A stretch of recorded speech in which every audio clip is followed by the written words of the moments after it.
नमस्कार मित्रों, कैसे हो आप? पढ़ाई कैसी चल रही है? हाँ जी, अभी आप पढ़ने जा रहे हो दुनिया का सबसे सरल सब्जेक्ट राजस्थान का इतिहास। बड़ा रोचक सब्जेक्ट है, आसानी से याद हो जाता है। इस सब्जेक्ट में विगत क्लास में आप पढ़ रहे थे मारवाड़ जोधपुर का राठौड़ वंश अंतिम दौर में चल रहा है। बातचीत ना करें। इससे मारवाड़ ऑब्लिक जोधपुर का राठौड़ वंश जो पढ़ रहे थे, इसमें विगत क्लास में जो शासक पढ़ रहे थे, आपने कौन सा पढ़ा था लास्ट में? राव जैतसी। हाँ जी, राव जैतसी अरे अच्छा, बीकानेर के राठौड़ पढ़ रहे थे आप। अरे ये हो गया।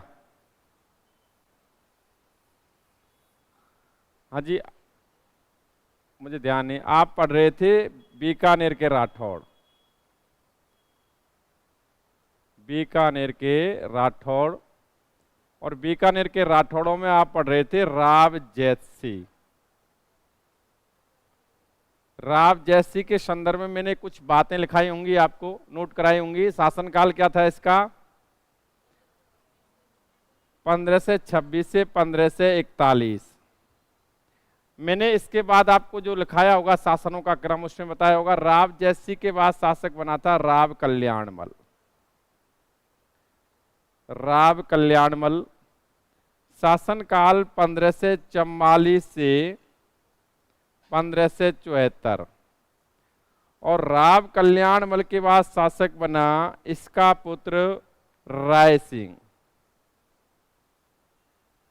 और मैं विगत क्लास में भी ये डाटा शेयर कर चुका हूं। राय सिंह जिसका शासनकाल 1574 से 1612। लेकिन इस कल्याणमल का छोटा पुत्र था, वो था पृथ्वीराज राठौड़, जो इतिहास में एक महत्वपूर्ण स्थान रखते हैं। इनके बारे में भी जीके के तहत कुछ क्वेश्चन पढ़ने को मिलते हैं। हाँ जी, मैंने विगत क्लास में एक क्वेश्चन छोड़ा था, जैसा कि वंदना बता रही है, इसे याद है कि वेली कृष्णन थर्ड ग्रेड 2013 एग्जाम में आया था, बाद में कोई और एग्जाम में आया होगा भी। हाँ जी, बिल्कुल सही, सबका आंसर सही है। ठीक है, बेली कृष्ण रुक्मणी ग्रंथ की रचना किस दुर्ग में रहते हुए की? हाँ वो किस में? हाँ जी बिल्कुल, बहुत नॉलेज, आपने गूगल से अच्छी खोज की। हाँ जी, अभी इस पे वर्क करते हैं। हाँ जी, अभी यहाँ वो पता चल गया क्वेश्चन? कोई बात नहीं, मैं हूं ना। देखिए, राव जैतसी के बारे में आप पढ़ चुके हो विगत क्लास में, अभी समझें, थोड़ा सा टाइम निकाले इसके लिए। राव जैतसी पढ़ चुके हो, मैंने इसके कुछ महत्वपूर्ण क्वेश्चंस आपको बताए थे। चाहे वो खानवा युद्ध में सहायता देना हो, सहायता हेतु अपने पुत्र किसको भेजा था? कल्याणमल को। राव जैतसी के समय कामरान बाबर के पुत्र कामरान ने हनुमानगढ़ अबू भटनेर पर आक्रमण किया था, और भटनेर के अलावा बीकानेर पर जब आक्रमण किया तो पराजित हुआ था। नेक्स्ट मैंने इसमें बताया था कि इसने पहोबा का युद्ध किया। पहोबा साहिबा के युद्ध में ये पराजित हुआ था, राव जैतसी मारा गया था। 1541 ईस्वी में इस राव जैतसी की मृत्यु हो गई। अब देखो, ये गैप जो दिख रहा है आपको, ऑनलाइन ऑफलाइन दोनों स्टूडेंट ध्यान से देना, ये जो गैप दिख रहा है, इसमें मैं आपको बता दूं, जब पहोबा के युद्ध में जैतसी पराजित हुआ था तो मालदेव, राम मालदेव जोधपुर के शासक थे, उनका अधिकार बीकानेर पर हो गया था। और राम मालदेव ने बीकानेर का प्रशासक किसे नियुक्त किया था? कूपा को। ये चीज आप ध्यान से सुना करो, क्योंकि विगत क्लासों में ये मैं पढ़ा चुका हूं।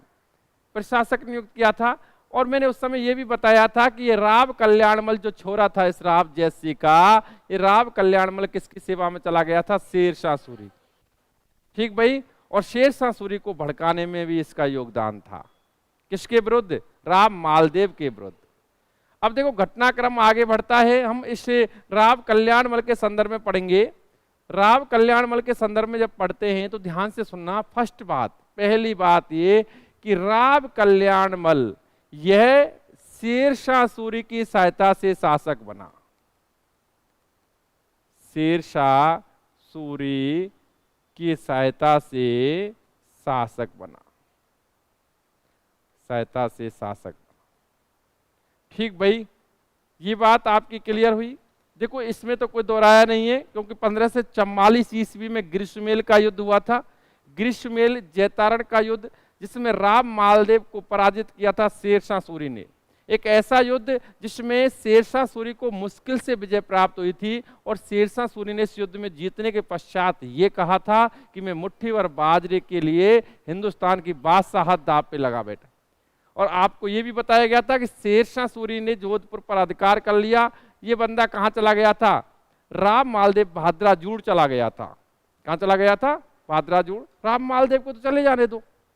ठीक 44 में जोधपुर पर शासक शेरशाह सूरी का अधिकार हुआ, और उसने यहाँ जोधपुर का प्रशासक किसे नियुक्त किया था?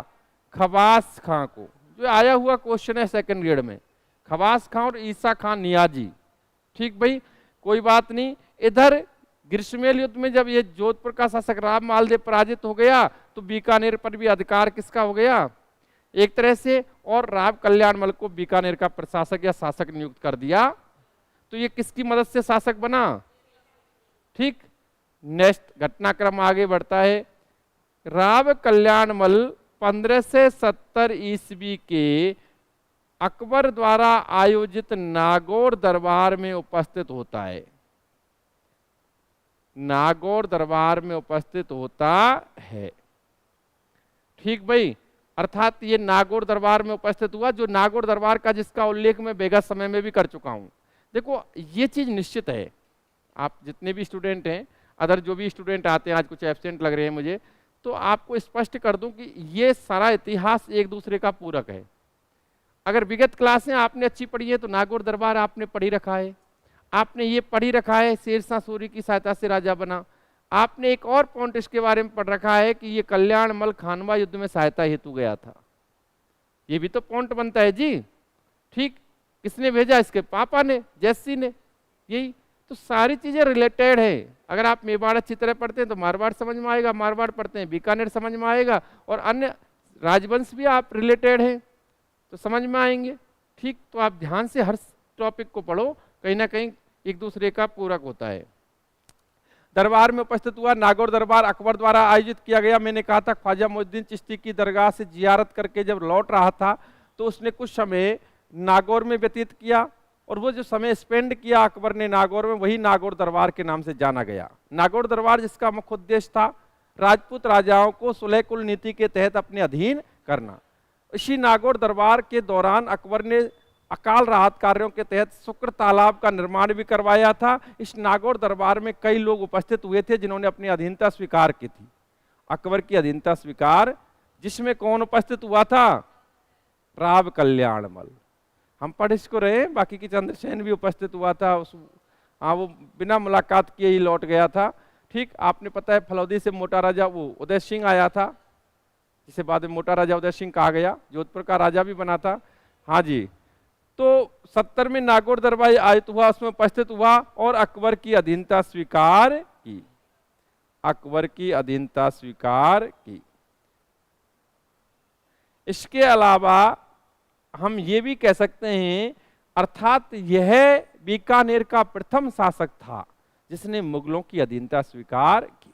आपके लिए क्वेश्चन आता है, नॉर्मली सामान्य सा क्वेश्चन आता है कि बीकानेर का वह प्रथम शासक कौन सा था जिसने मुगलों की अधीनता स्वीकार की या अकबर की अधीनता स्वीकार की? वो कौन था? ऑप्शन 4 आपके सामने, और आंसर क्या होगा? राव कल्याण। कितना सरल है, देखो बहुत आसान है पढ़ना। दुनिया का सबसे सरल काम है पढ़ना, हकीकत। बैठे रहो, पढ़ते रहो। देखें, अधीनता स्वीकार कर ली इसने।